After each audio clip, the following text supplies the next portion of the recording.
Hey everyone, welcome to Livestream Stars. I'm Ross Brand, and joining me today is Rachel Miller. Rachel organizes the universe and makes things pretty as a freelance social media and influencer marketing strategist. She helps companies identify and engage key community members and influencers to craft and amplify brand stories. You can connect with Rachel on Twitter at Rachel Lou Miller. And Rachel, welcome. It's so great to have a chance to talk to you today. I am so excited to be here. Thank you for having me, Ross. So you at one point hosted what was really one of the most popular, I think, shows on Blab. It seems like a simple time, a long, long time ago. It was probably like a year ago, right? But that was before so many changes in the world of live streaming. What did you learn from that experience, and how has that kind of impacted how you look at live streaming in either your work life or in building your own personal brand, or how you advise clients? How do you look back on it, what you learned from it? So Social Business Hour, actually, we closed our doors almost a year ago. It was December of last year was our final episode. We had the show for almost 2 years. And what I learned, I would think the most, and what resonates with me, is the power of community. Because we started that show as a simple Twitter chat. At the time, there weren't any shows that were incorporating video. Then after a few months, we added Google Hangouts. And then when Blab became available, we loved the idea that we could bring more people on at once instead of like flashing the giant face. It was more like a collaborative experience. You didn't scare people with that, boom, and now Rachel's talking. Right. I just community, because they followed us and they loyally tuned in every Monday at 1 p.m. And I was so flattered every time, because, who were we? We're just, two random people on camera the shit about social media. So and I love that I'm still in contact with people that I met through that show. And it's been a truly, really beneficial for me personally and professionally, that show. So the results are still kind of resonating as the time has gone by. And what's interesting is a lot of people kind of run out of steam. They run out of ideas. They don't find the guests that they want, or they just become too busy.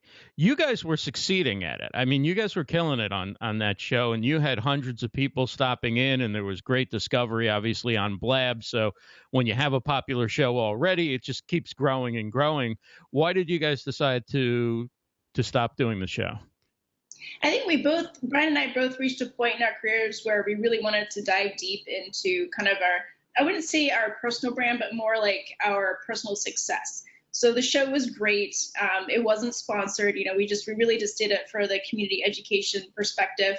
And that was a point when I joined with Pure Matter. So I was really wanted to go hard and give them, 200%, which has paid off. Because as you know, running a show, it does take a lot of your time booking out guests week over week, especially with all of the technology changes we've experienced the last few months. And I have my eyes open. I have like a list of ideas that I would love to start a new show. Like, I think once the dust settles and there's a platform we can all know and trust, I kind of want to dive back in. But as for right now, I'm really just focusing on my career success and what that means, because influencer marketing and social strategy has been such a rapidly changing environment, kind of deciding where I want that to go and how, if I want to, stay with an agency or do my own thing. So that's kind of been my focus the last year. What do you make of all the changes to live streaming since Blab was sort of in its heyday, and now that, it no longer exists and there's all these other platforms and people are doing more produced video, and, there seems to be a lot of excitement about it, and a lot of people are talking about what they want to do with live streaming. From what you've seen, working with different companies, working with different individuals and influencers, what impact is it actually having on people's businesses using live video? I think live video as a whole is having a massive impact on business success, because really nothing beats this like transparency. We're live. I don't know what questions you're going to ask me. So, it's that you're really right. Real and raw, and nothing, it's addicting. People love that. They want to see the real you. I do feel there's a huge opportunity in that collaborative live stream space. I do miss Blab for that very reason. There's a lot of the one side, more of the monologue. So any tool I think that comes out with a stable platform where we can have multiple people on, they're going to be the front runner. And I think everyone's going to flock to them because I am one of those people, I'm not super comfortable talking about myself by myself. So I'm not a Periscoper, but I love this kind of environment where I'm talking to a real person, or like Blab, where you could have multiple conversations in one viewing panel. So I'm hoping someone raises their hand and dominates that space. Right, right. So what do you make of Periscope Producer? Now you're going to have the opportunity to use software, encoding software, producing software, such as Wirecast or OBS, and actually do a talk show, an interview show, a produced, very professional looking, whatever you have the capability of doing, you can now do that on Periscope. I'm wondering, you think that there's the potential for a lot more views and engagement on Periscope than perhaps on other platforms? Yeah, I think the direction they've chosen, I think, is wise. Having a slightly more produced feel is way more comfortable for brands. It's not quite so raw, so they can get on board with it. And I do like where you can have the person, so you're still getting that authentic view, but then you're also seeing what they're seeing, or they're giving you a demonstration or walking you through something, which I think is really powerful. So no, I love it. I think having the opportunity, if you just want to be yourself and just go out there and do whatever you want, but if you want to have a slightly more polished look, to be able to have that option, I think is genius. And I guess I kind of look at Periscope the way I look at Twitter and Facebook Live, obviously, like Facebook, in that Facebook, I'm going generally to a network of people who already know me. But when you tweet, there's always the possibility of reaching new people and going outside your existing network, which can open up new opportunities.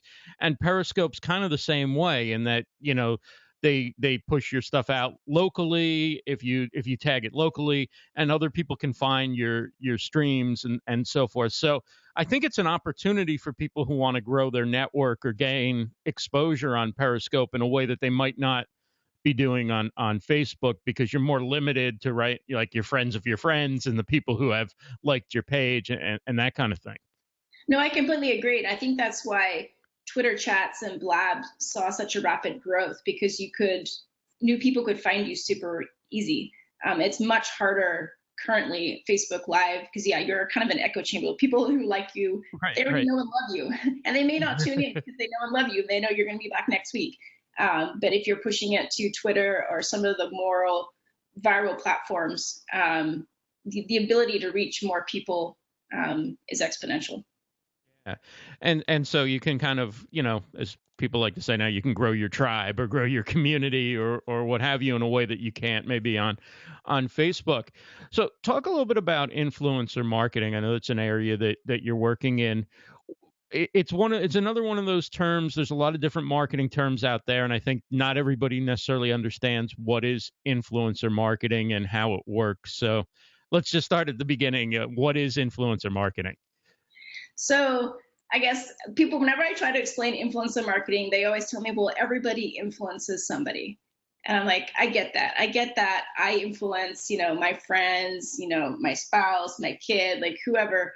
Everybody has their bubble, but influence at scale is hard, and that takes a unique skill set. So influencer marketing is tapping into people who are in your kind of your circle, so you're outside your immediate connection, who are already talking about and interested in your area of expertise or your products.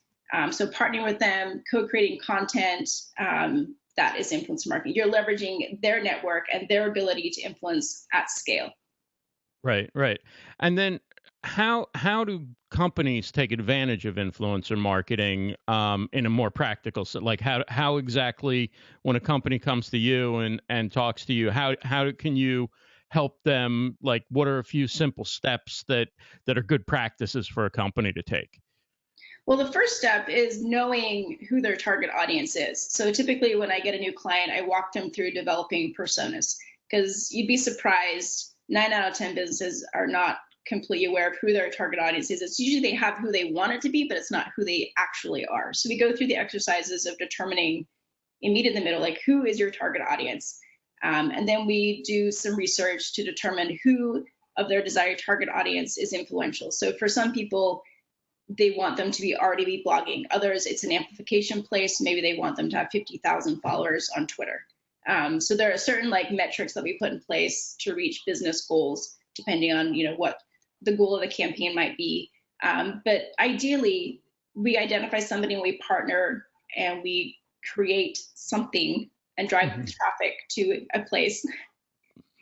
And the business, it's hard to answer that question because a lot of people, they just want to grow their brand awareness. So that would be, I'm going to pick Ross because he has a good following and his community is loyal. So we're going to pick you and you're going to share a brand message. If we want to drive traffic to a certain destination for a purchase or download an ebook, slightly different persona. So persona is key. And that's why I always start there as the first step for influencer marketing. And what are the general parameters for somebody to be an influencer? Is there a certain number of followers? Is there a certain number of sales? Is there something like how do you identify an influencer for a brand? It's different because my clients are very varied. I have Fortune 50 companies and I have startups and everyone in between. Right. And also the industries are very different. So an influencer in a social media space, typically they have, they've written books or they have a great blog, they have a high number of following, but perhaps somebody in the IT space, they're not going to be super active on Twitter or the most popular sites, like perhaps someone like you and I might be. They might be on more private blogs or LinkedIn groups. So the search process is different. And truly their influence is their ability to create action. I mean, that's the definition of influence. So they could have 500 followers on Twitter, but if 250 of those people jump every time they ask them to do something, that person has great influence. If you have 20,000 people and still only 250 people, click on the link that we sent you, your influence, it's perceived as great, but your actual influence to me and the business value is poor. Right. So you're what you're looking at is there engagement? Is there activity on a post? Not, does somebody have 250,000 followers and get 2 likes on a post? They probably purchased them, or there are probably a lot of bots in there. Yeah, right? Engagement. It's so easy to see. And also, like, if you might be tweeting once an hour, but if nobody's engaging with you, it's kind of like if a tree falls in the wood, no one here. Like, there has to be a happy percentage of responses to your outbound posts. Right. And we factor all of that in. It doesn't necessarily have to be a mention, but it's retweets and favors. So it has to be some level of engagement so people are seeing the content that you're sharing. And for people who do have a big following and do get a lot of engagement or do have a strong community in a niche market, how do they go about becoming an influencer and getting in front of brands? I think, well, if someone, I think it's weird to strive to be an influencer. So I think for me, if I meet somebody and they're like, hey, I'm an influencer. And I'm like, well, you don't influence me because I don't know you. Right. So it's an interesting discussion that you could, in theory, proactively work towards becoming an influencer. And if there is a brand that you truly wanted to work with, I would start by sharing their content, commenting especially, not just sharing, getting to know their team on social, and then suggest things. Saying, hey, I really love that XYZ. Would you mind if I shared this or did a talk about it on my Periscope feed? Do it pro bono. Show them the results. Say, hey, I talked about your product for 30 minutes and I had 5,000 people tune in. So give them ideas, like kind of serve them up a suggestion for how, or if you're great at producing written content, already write about them and maybe include them in a blog that mentions other brands. Then reach out and say, hey, I wrote this blog that mentioned your brand. It got this many page views and this many shares. I would love to work on something else with you guys. Like just, lay it out there because it's all about metrics. And if you can't prove your value, then a brand's not necessarily going to see it just because you have so many followers on social. Just want to give a quick shout out to everybody on Facebook. Thanks so much for watching on Facebook Live. Sabrina's over there, Roy Montero, Eddie's over there, Donna, Claudia Santiago, April Roga. Thanks so much. If you do want to ask a question, feel free to come on over to Blue Jeans. It's you can get there by going to rossbrand.live is an easy way to get there. And you're welcome to jump in, ask Rachel a question.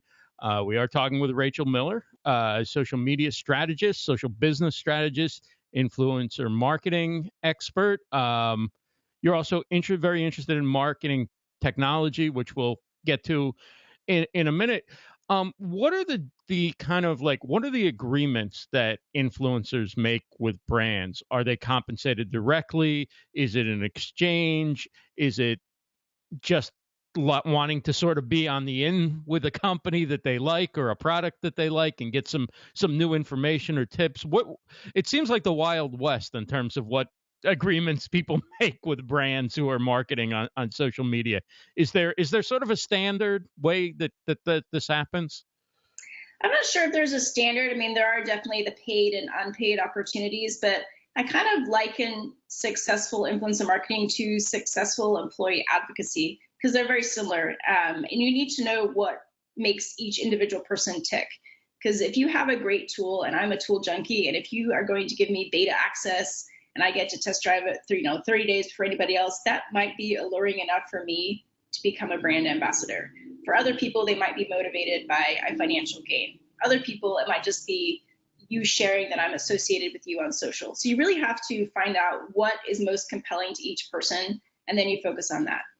Because influencer marketing by no means has to be a pay-to-play situation. And that's a misconception that I hope we can kind of break down, because there are a lot of wins and co-collaborating. A lot of people become a brand ambassador because they truly just liked that yogurt brand, or they it was an affinity from the start, and they're more than happy to assist you with your marketing efforts.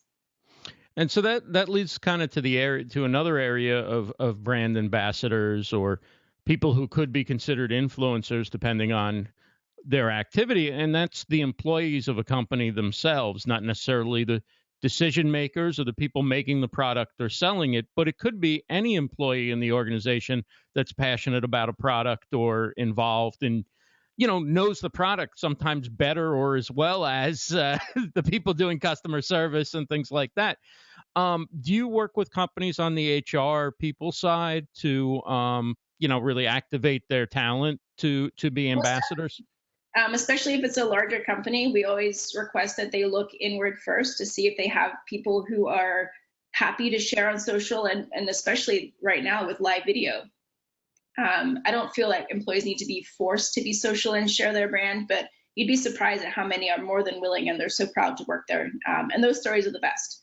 Because they do provide a new perspective and that, that human element, if this were H2H, we would again get a little ding.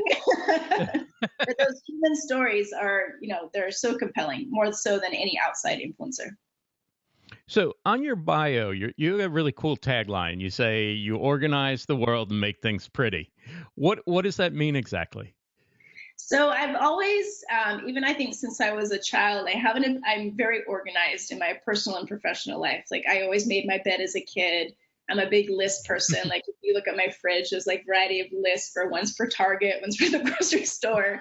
I know where I'm going and what I need. A lot of that has been switched over to, my phone in the last couple of years. And then, especially in the workplace, I've definitely been the one that kind of pulls all those strings together, and like I can put all the dots in order and guide people down the right path. So I kind of pride myself on being able to organize the chaos.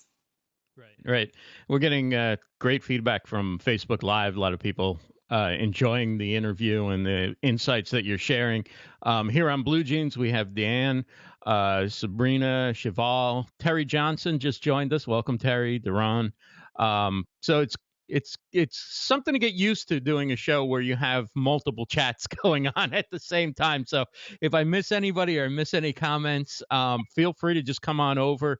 We're at rossbrand.live, and you can jump in the chat and ask questions, or you can even come on air with us and ask Rachel any questions that you have related to social media or marketing or influencer marketing.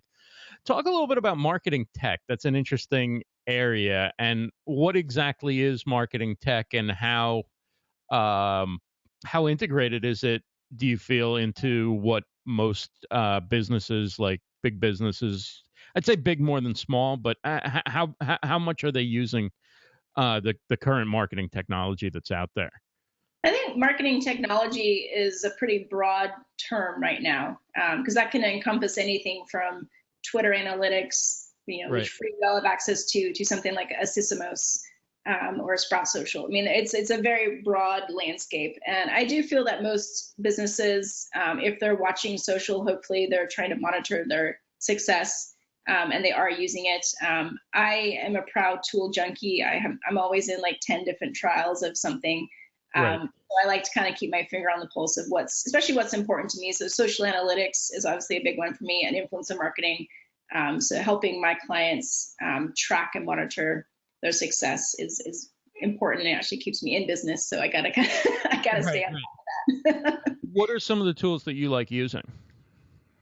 For social analytics, I guess a lot of the networks right now, the native analytics have improved significantly. So Twitter analytics is great. Obviously, Facebook analytics. I do use Sysomos for clients. I'm very blessed that I have access to that tool. I use a lot of little random ones. I'm a huge Rival IQ fan. BuzzSumo for tracking mentions and content shares. And even Google Alerts is kind of the old fail-safe. I still have my name and my clients' names popping in there as a backup for a lot of the tools. Do you schedule? Do you use a scheduling app for Twitter? And if you mentioned it, I apologize again. I'm trying to listen. No, actually, that was not one. I use Buffer. I use Buffer for Twitter, and then I actually manually post to Facebook and LinkedIn right now. Right. But I don't post there too often. So usually that's more. I keep my content fairly on point with. And you probably notice I rarely share it to Facebook, but whatever it is, it's either hyper relevant to my area of expertise or, something that I feel strongly about. And LinkedIn, again, I kind of keep it to content marketing or influencer marketing. Twitter, it's a little bit of everything. It's got, how to recycle better, my favorite burger recipe. Right. Where do you feel that, you're getting the most in your own social media, where you're getting the most return, I guess, on your time spent? Because there's so many platforms and people are spending so much time on trying to be everywhere and trying to use social media. And I'm just curious where you think you are and where in general you think this is where the opportunities are right now to get the most for your time. And I know it varies based on industry and based on what your goals are and what your interests are in your community and all that. But big picture. I think big picture, Twitter will still be my number one. Right. Just because it is the ability to attract people who don't know your brand using the right hashtags, tweeting at the right time.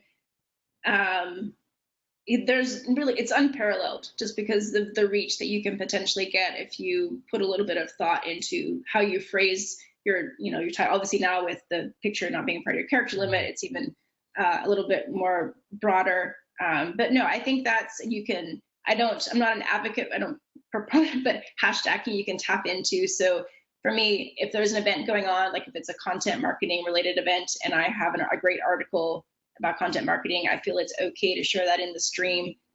So there are great ways we can get on people's radar with little effort. Right. I get great engagement on LinkedIn.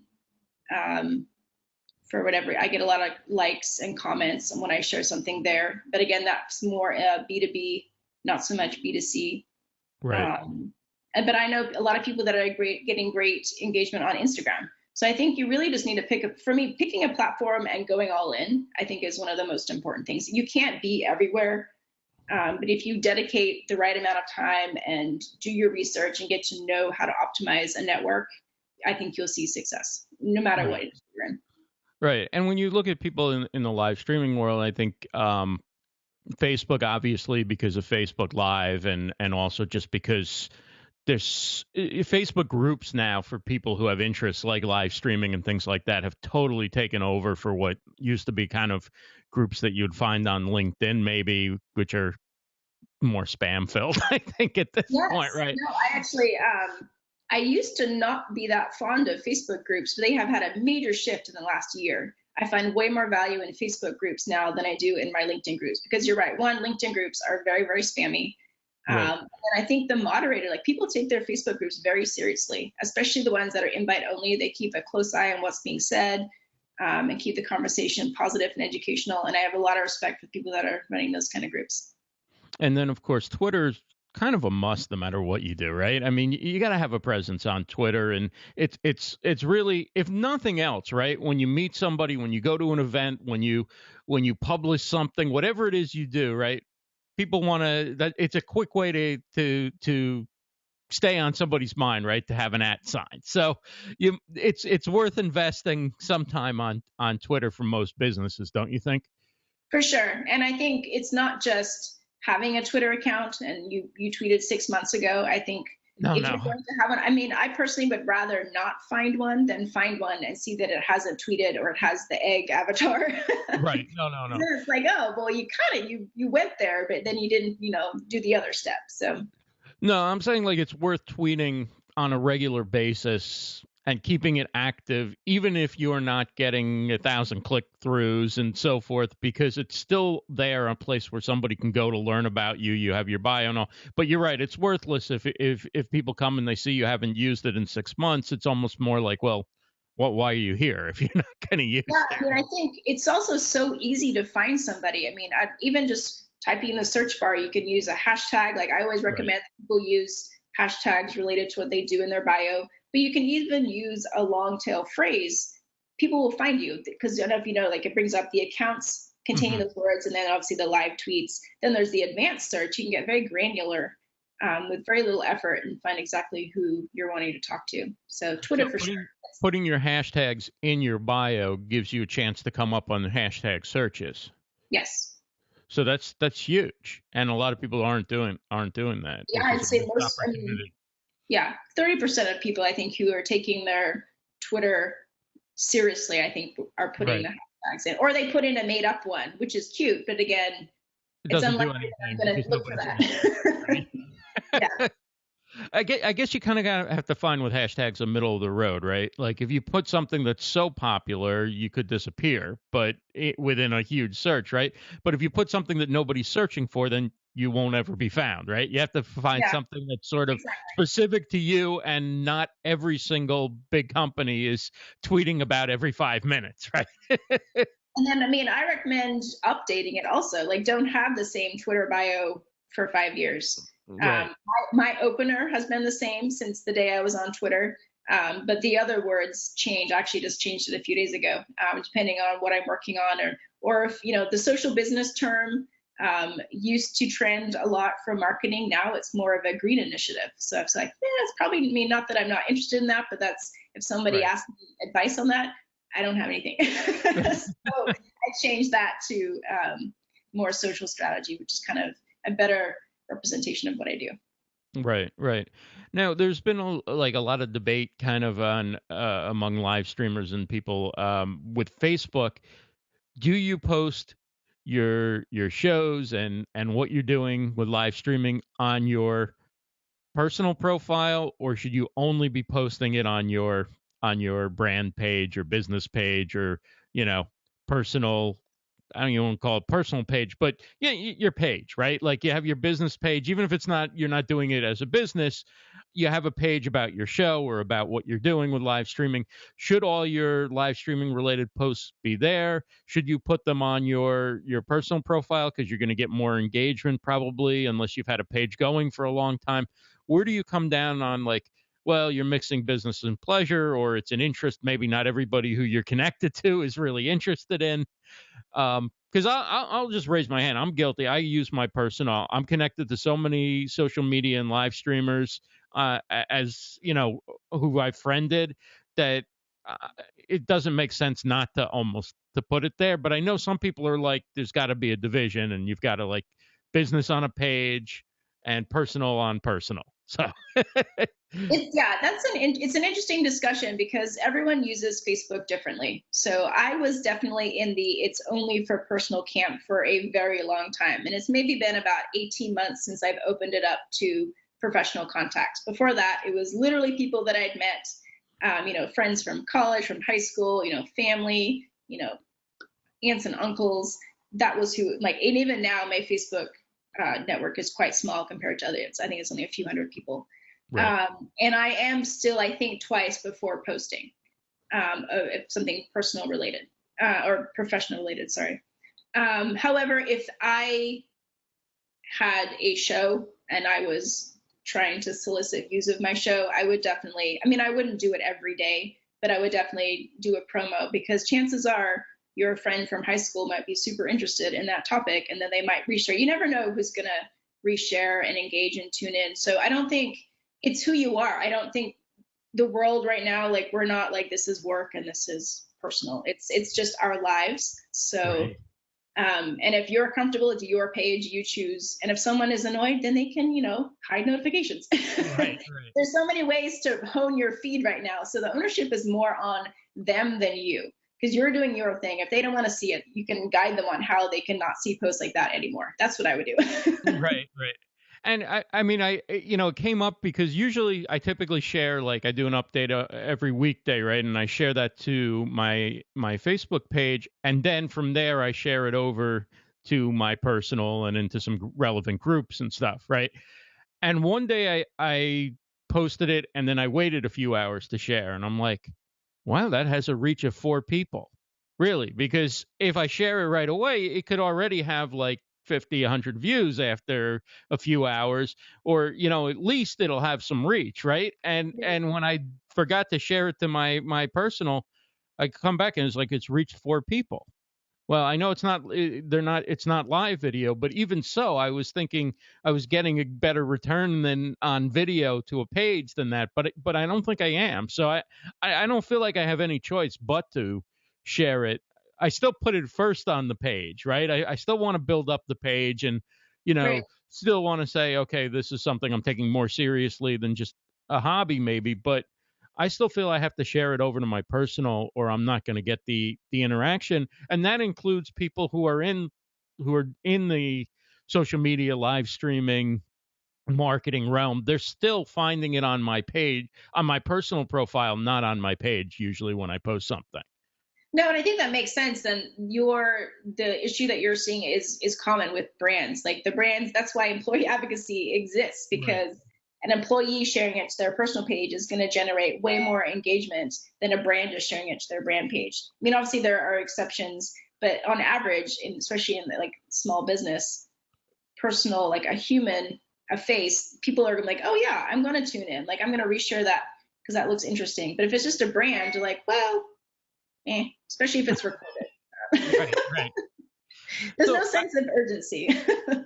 I mean, I think the only downside of doing that, and I'm not really sure that I consider that much of a downside, is maybe I don't see quite as many posts in my feed, because it seems to be what you post about and what you interact with. So if I'm interacting with a lot of stuff about live streaming and stuff, then maybe I'm not seeing in my feed friends from college or, family members as much. I'm still seeing some, but I think I'm not seeing nearly as much, because you can only get so much stuff in your feed, right?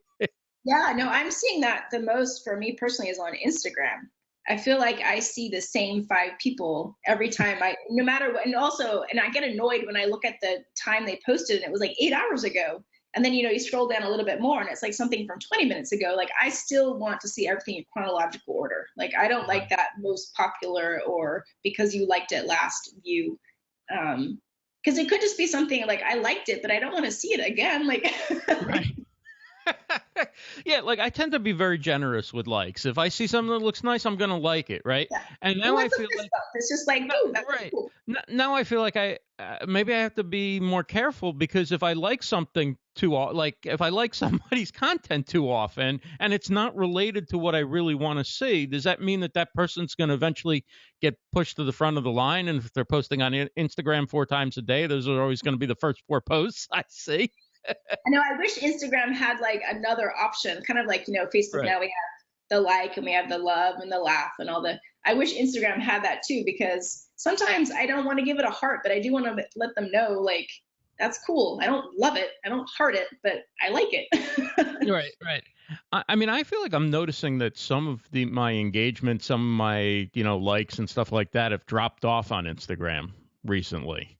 Um, I don't know if that's just because I haven't been posting as much, and so maybe the more you post, the more they prioritize. I'm not really sure how the algorithm works, It but could I also wonder. just be that people, it's like the same pain that we're feeling. Like they're like, well, I don't want to like Ross's anymore because it's like the top of the page every time.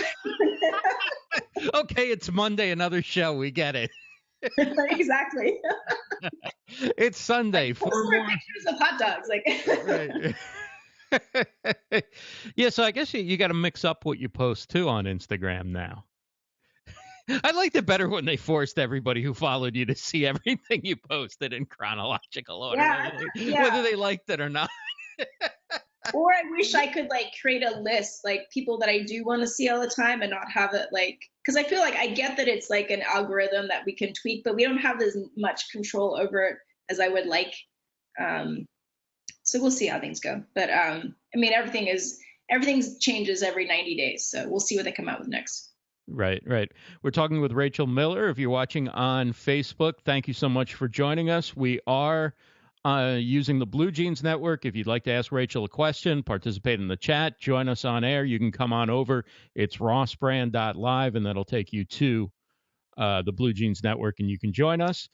So what do you have coming up for what's coming up for you next? Are you doing any speaking? Are you doing any events you have planned? Anything kind of public that you're looking to promote, or you just come on I as a do good? have some projects in the works that will be launching early next year, but I'm not letting the cat out of the bag quite yet. Okay. But stay tuned. I hope to be able to share some announcements in the next coming weeks. No, so I don't think I have any events coming up. I am excited again. Like I had a great time meeting you in New York a few months back. Right. I do love going to events. So yeah, social media day next year, social media marketing role. I'll definitely be going to those again. And I just realized that it has been forever since I blogged. I was analyzing my own social footprint the other day. So Right.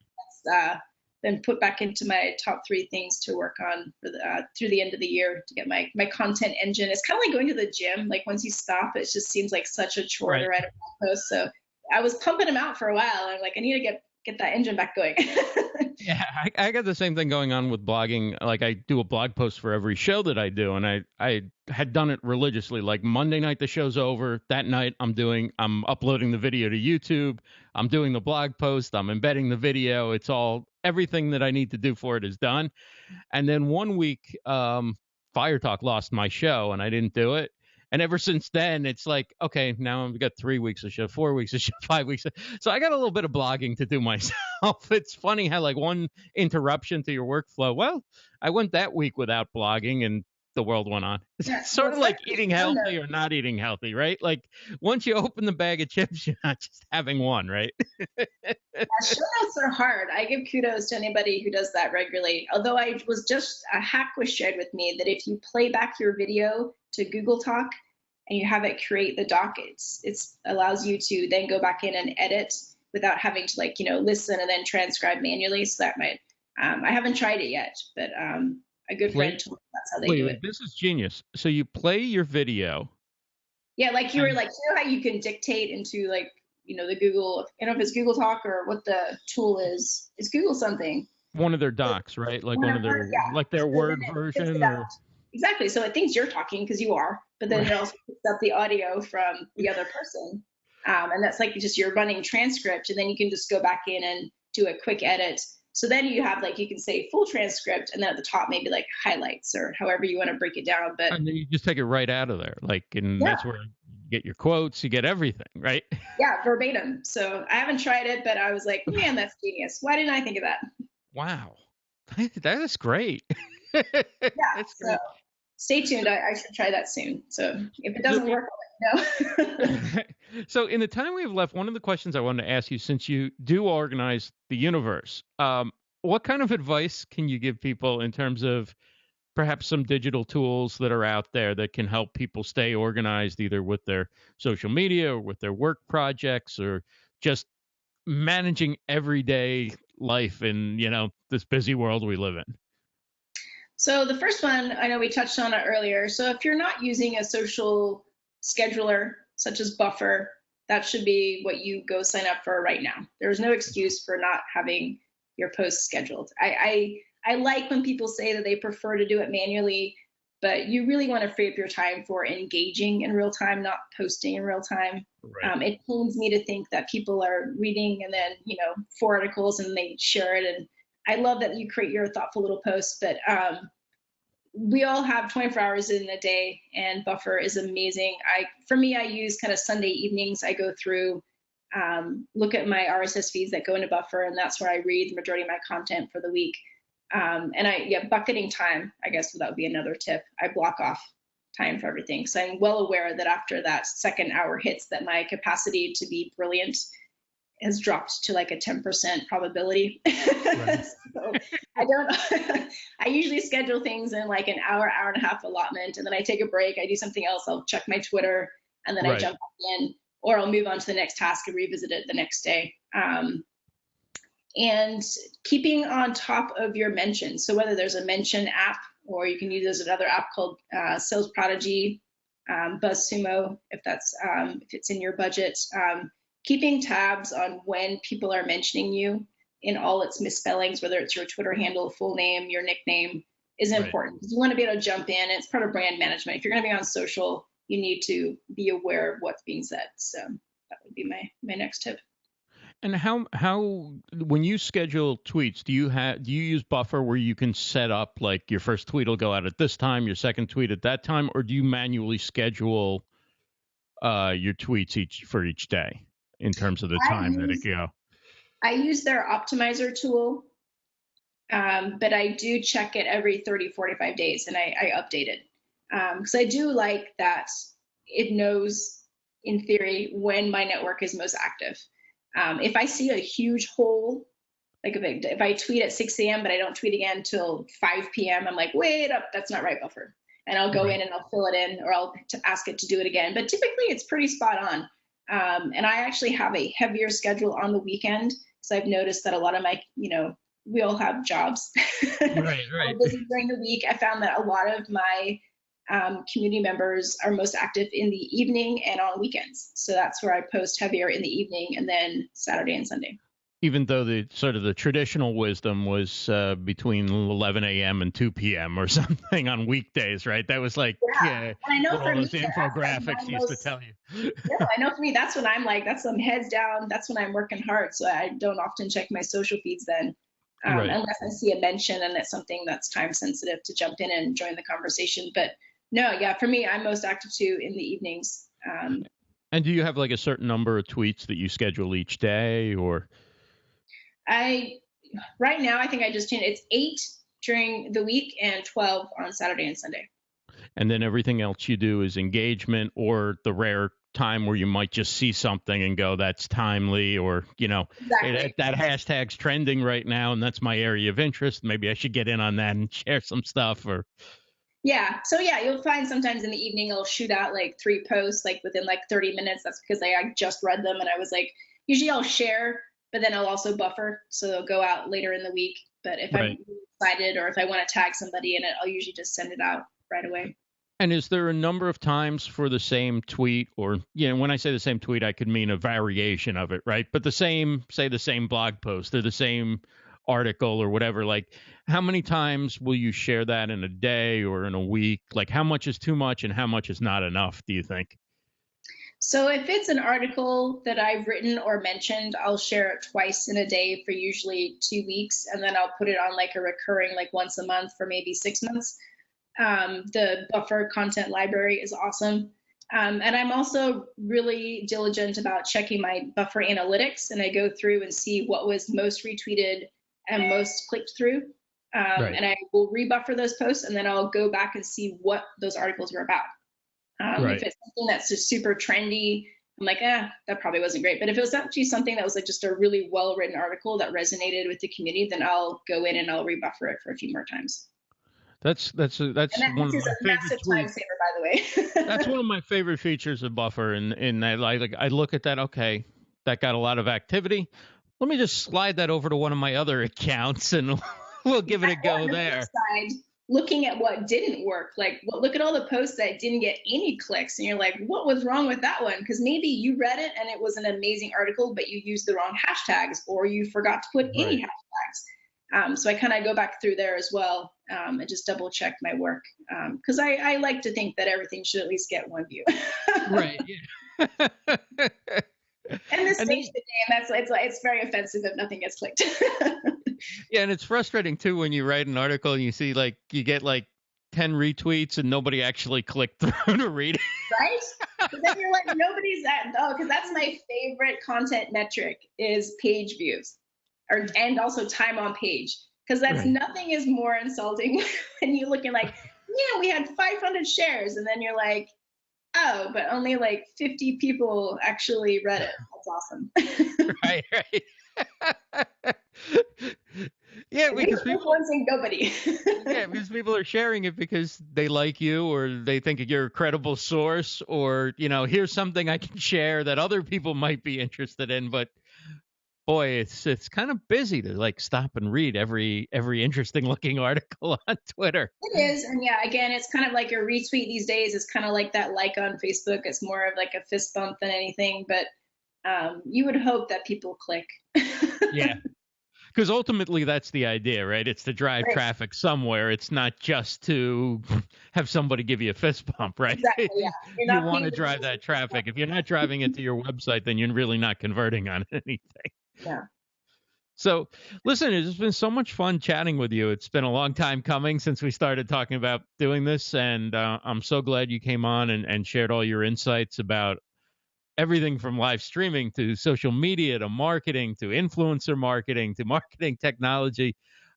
We could definitely do a part 2 sometime if you're up for it. This was a blast. Thank you so much. Oh, no worries. I'm definitely open to a second appearance. I've had an amazing time. You're a fantastic host.